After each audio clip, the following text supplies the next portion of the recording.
Hi, I'm Leilani. I'm a clinical nutritionist and a chef.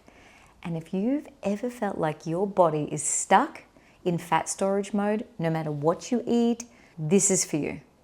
Because maybe you cut calories or you exercise, you do everything right, but the scales just won't budge. Well, today I'm decoding the real reason your body won't let go of weight. And spoiler, it's not just about willpower and calories.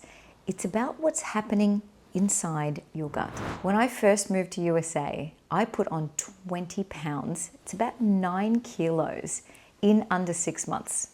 So trust me, I am not immune to weight gain. But once I got my gut in a better place, everything changed.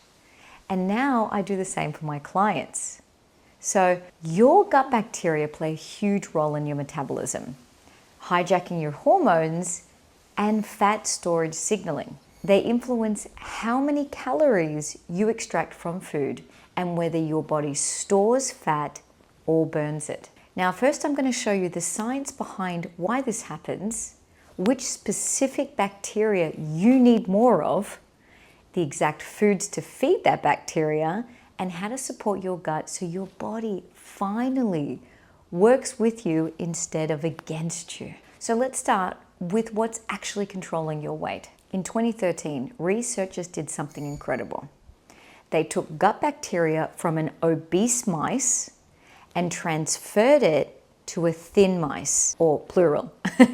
Within weeks, the thin mice gained weight and they were eating the exact same food as before. Then they reversed it. The gut bacteria from the thin mice was transferred into the obese mice and the obese mice lost weight. Same food, same calories, different bacteria, different weight. This proved that the bacteria in your gut plays a significant role in whether you store fat or you burn it. And here's how. Your gut contains trillions of bacteria. And the research shows that certain species are associated with completely different metabolic outcomes. Now, I try to keep it simple, but one standout is Akkermansia mucifila, or as I like to call it, your gut wall's bodyguard. It protects your inside kingdom. And studies show that people with higher levels of Akkermansia tend to have better metabolic health or metabolism, lower inflammation, and just easier weight management. Because this bacteria strengthens the gut barrier, it improves insulin sensitivity, and it helps regulate fat storage. Now the problem, most people have depleted levels of Akkermansia due to processed food, antibiotics, stress. Chronic stress is a big one. And studies show that people with obesity often have less gut bacteria diversity overall. So while the exact mechanism is still being studied, evidence suggests that some bacteria are more efficient at extracting calories from food than others. So this means two people can eat similar foods and have very different results. Not just because of their metabolism, but because of their gut bacteria. And this is the difference from extracting even a couple of dozen to hundreds of extra calories from the same food. And this is one of the reasons why traditional calorie counting doesn't work. Certainly not for everyone. Here's the good news. Later in the video, I will show you the exact foods to feed Akkermansia and some of the other beneficial bacteria so you can get maximum results. But first, here's where it gets even more fascinating. Your gut bacteria are basically running your hormone control center in your intestines. When your microbiome is thriving, everything hums along beautifully. But when it's disrupted, it's total chaos. So let's take leptin. That's your I'm full, stop eating hormone. Gut inflammation from bacterial imbalances can block leptin's signal to your brain. So you're sitting there after a full meal, still feeling ravenous or with cravings. Then there's ghrelin. That's your hunger hormone. Emerging research suggests certain gut bacteria might be cranking up ghrelin production, which explains why some people are just starving 30 minutes after eating. Your bacteria are literally making you hungry to feed themselves. Now here's the hero of the story. When the good bacteria ferment fiber, specifically prebiotic fiber, they produce short-chain fatty acids like butyrate. Now, butyrate stimulates GLP-1, stay with me, GLP-1 release. It's a powerhouse hormone that slows digestion, sharpens insulin sensitivity, and tells your body, hey, we're good on energy. Let's not store this as fat. When your gut bacteria aren't producing enough butyrate, your metabolic signaling tanks. This is why you can be eating perfectly and still not lose weight. Your gut bacteria are hijacking your hormone headquarters, and it's in your gut. Now let me show you how leaky gut and inflammation can make weight loss much harder. Like climbing Mount Everest in flip-flops or thongs for my Aussie friends. So when your gut lining is damaged, this is what we call hyperintestinal permeability or leaky gut, much easier. Bacterial toxins and partially digested food particles leak into your bloodstream. Your immune system sees these as threats and responds with an inflammation war. This creates chronic low-grade inflammation throughout your body. Here's why inflammation causes weight gain. Inflammation triggers insulin resistance. When your cells become insulin resistant, they can't use glucose for energy. Your body has two choices. Let blood sugar stay dangerously high, so it chooses fat storage. But it gets worse.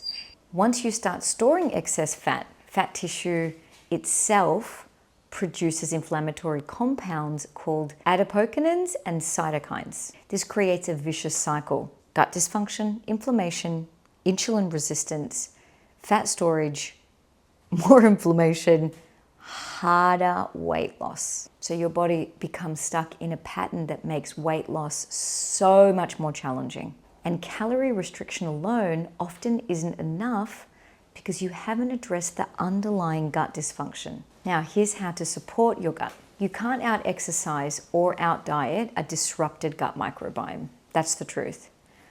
But you can support it, and here's how. Step 1, remove what's harming your gut bacteria. Look at your gut like a garden. Certain foods are like pouring weed killer on that garden. And if you want beneficial bacteria like Akkermansia to thrive, you need to stop feeding the harmful ones first. So here's what disrupts your microbiome garden. High processed food with ingredient lists longer than your grocery receipt. So low fiber, loaded with additives. Excess added sugars and artificial sweeteners. They feed harmful bacteria and starve the good ones. Excess alcohol damages your gut lining and creates an environment where the harmful bacteria thrive. This is another one you won't know. Foods that you personally are intolerant to. And sometimes they can be healthy or super unsuspecting ones. Now, I have a complete protocol on how to identify and remove these from your diet short term because food intolerance testings aren't reliable. So I'll go into more on that in a sec. Step 2, feed your beneficial bacteria, especially Akkermansia. So now that you've cleared the weeds and given your gut a bit of a break, it's time to plant the good seeds in your garden.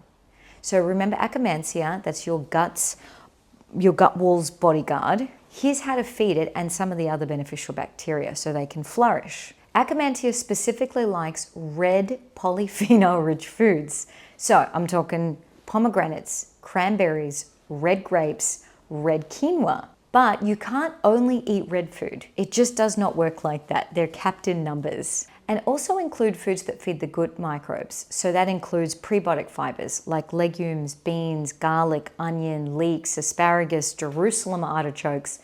They are the biggest players. Step 3, optimize digestion. Support your body's natural digestive process. Reduce bloating and help the weight shift. How you do this? Start by chewing thoroughly, 20 to 30 times per bite, because digestion actually starts in the mouth. Second, you're going to eat mindfully and slowly. Third is you've got to move daily. 20 to 30 minutes of moderate to high intensity exercise, or even just a brisk walk after a meal makes a huge difference. But listen, if you're just super busy and you just want a roadmap to reset your gut with trackers, diet diaries, and my master gut reset and repair protocol, plus gut boosting recipes to build up your gut microbiome for long-term results, plus the shopping list, the meal plans, and a step-by-step program, go and check out my gut health course. It's all tailored for busy people. I'll put the links below, because I know how overwhelming it can seem when you're already overwhelmed. And that's why I want to make it easy for you and my clients. And sign up to my free Gut Love email club, and you'll get weekly health tips and cheat sheets all about gut health by a nutritionist. And before I go, let me ask you one thing. What's the one thing holding your gut health back right now? Let me know in the comments. I love to hear what's going on for you. Until next time, love your guts.